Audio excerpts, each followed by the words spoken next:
For the past several weeks, the President's insistence on $5 billion for a wall has been the biggest obstacle to keeping the government open past Friday. The President's spokesperson has claimed that the administration can reprogram funds given to other areas of the government to build the full wall. Let me be very clear. The administration cannot reprogram funds appropriated by Congress for the full wall without our assent. To do so would violate Congress's Article I powers. They cannot do it on their own, and the House and Senate will not approve a wall from reprogrammed funds or anything else. It won't happen.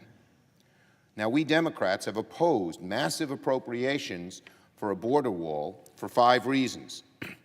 It's not effective compared to other border security measures. Expert after expert has said that. There's no plan to build it. The President asked for $5 billion, sent us no plans, where it would be, how much it would cost, each part, what it would be made of. There's no plan to deal with eminent domain. There are lots of people on the Texas border and other borders who don't want to give up their land. They've said they'll fight it in court. That will take years. We've not heard a peep out of the administration how to deal with that. And above all, the President promised Mexico would pay for it, not the American taxpayer. It was a campaign issue, yes, but throughout the President said Mexico would pay for it. He never campaigned on Americans paying for a massive border wall, ineffective as it would be. So Democrats have been perfectly clear. We want smart, effective border security, but that's not a wall. The President, and just this morning the Republican leader, have called out repeatedly for suggesting Democrats are against all border security. Of course we're not. Every expert has looked at that and said it's a total lie.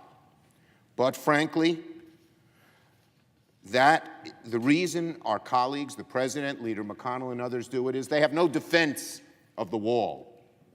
So instead of defending the wall, they say Democrats are not for border security. Nothing could be further from the truth, as shown by what we have supported in the past and today. This morning, the President also tweeted that Mexico could somehow pay for the wall through a new trade deal. This is a huge turnaround for a president who once insisted, quote, "Mark my words, Mexico will pay for the wall 100%. Of course, there have been multiple fact checks that show a new NAFTA could not possibly fund a wall, directly or indirectly. There's nothing in the new agreement that stipulates Mexico must devote any resources to the United States. And any savings from a trade deal, if there are any savings, don't go to the Treasury. They go to American businesses and American taxpayers. Ultimately, the President would have to tax the American people to fund his wall. Mexico ain't footing the bill."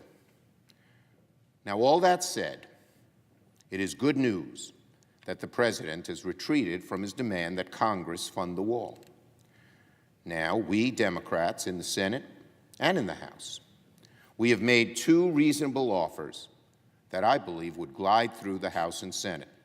1, pass the 6 bipartisan appropriation bills and a 1-year CR for DHS, or 2, a 1-year CR for all 7 remaining appropriations bills.